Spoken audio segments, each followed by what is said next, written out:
people, Los Angeles is like a very, sort of, has some sort of creative energy for it, for them, but it doesn't really hold creative energy for me. It's more like productive energy. I like to work there more, but to be creative, it's like I needed to spend a long, cold winter back home, Right. And it was long. It was long. It was extra long and extra cold. Yeah, but it's sort of it's such a different vibe there that it definitely plays with your psyche, and that affects the music that you create. Yeah. Well, sometimes you just kind of miss the change of seasons and stuff. You just need to get a jolt of reality, I know, having lived there too.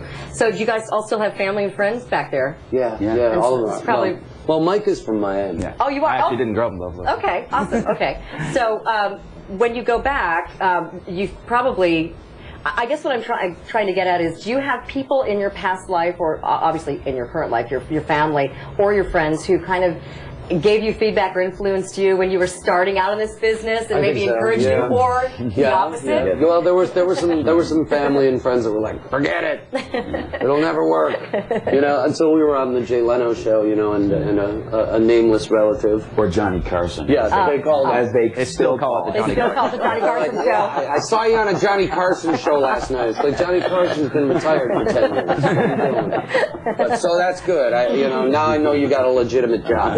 It's okay that you're a musician now. Yeah. It added a complete new level of validity to what we were doing. So, but did you have like somebody who really thought you were going to make it back then, like somebody who really encouraged you or inspired you? Well, we played in we were in the quote unquote underground music scene in Buffalo, and played in all the underground clubs there. There was a guy who ran a club in Buffalo called the Continental, and the guy's name is Bud, and he's unfortunately passed away. But he always let us play there. He always made sure that we had a couple of bucks in our pocket when we went out on the road, and he always let me get my job back at the bar when we came back from being on tour. So he really helped us a lot, and our first manager Artie, and the ball really started rolling like around 1990, 91, where we really sort of hooked up with our manager now, a guy named Pat Magnarella, he really nurtured us along for like 4 years before things broke, and he had more faith in us than I did, certainly, for a long time. That's great. Yeah, I bet he's so proud of you. I bet he got rich off me. Now, I just wanted to touch on one more thing about going back to Buffalo, and that is you guys are actually building a recording studio there.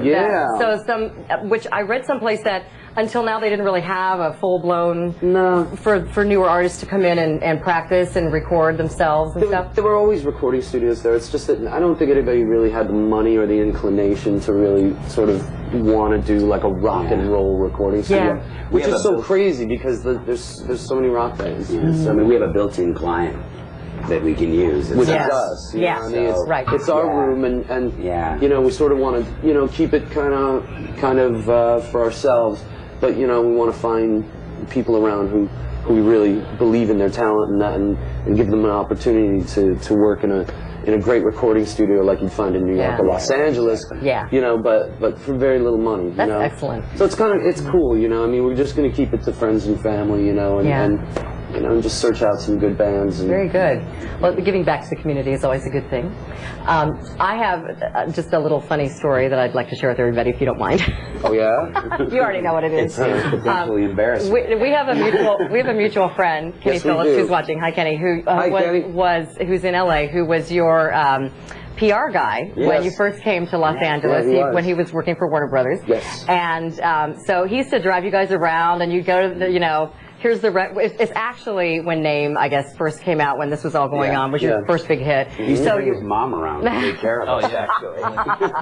So you guys used to drive around and do interviews and stuff, and one time you were driving past a big cemetery, which is in Los Angeles, called Forest Lawn. And Forest Lawn is kind of like a chain, I guess, of cemeteries, if you could call it that. Kind of several locations. Big cemetery. And they all have like a big Gone with the Wind mansion, which is the mortuary. And it looks like somebody's really big house. Yes. So as these guys are driving by, Kenny told me that Johnny looked out the window and said, Wow, what a beautiful, huge house. I think I was kidding. He But said. at that point, you know, He the said, dust from the turnip truck. He said somebody with a lot of money must live there. Yes. So they're now we dying know to get better. in. But see, but the thing that I wanted to bring that up is because I thought the same thing, and everybody that goes to LA But thinks the same you still thing. got hair. Coming from Indiana. Yeah. So anyway, that was cute. I wanted to kind of get back to what we're talking about tonight, which is live and intimate. On those bonus materials that are on the DVD, several of your really hot videos, and one of them is Sympathy, and I think that we talked a little bit earlier about you guys performing a little bit of that for us tonight. Yeah. You want to do that for Sure, us? sure. Okay, We got so we're going to do something guitar live for you here. We're gonna bring in a couple other guys. Okay. Because they make us sound better. Yeah, we'll see. All right. Go upstairs. This is Terrell and Hey, Brad. Krell. Hey, Brad. What's up, guys? And, How's it going? and I'm gonna take this gizmo out of my ear. Go ahead. So I don't mess it up. No, I'm good. I'm good. All right.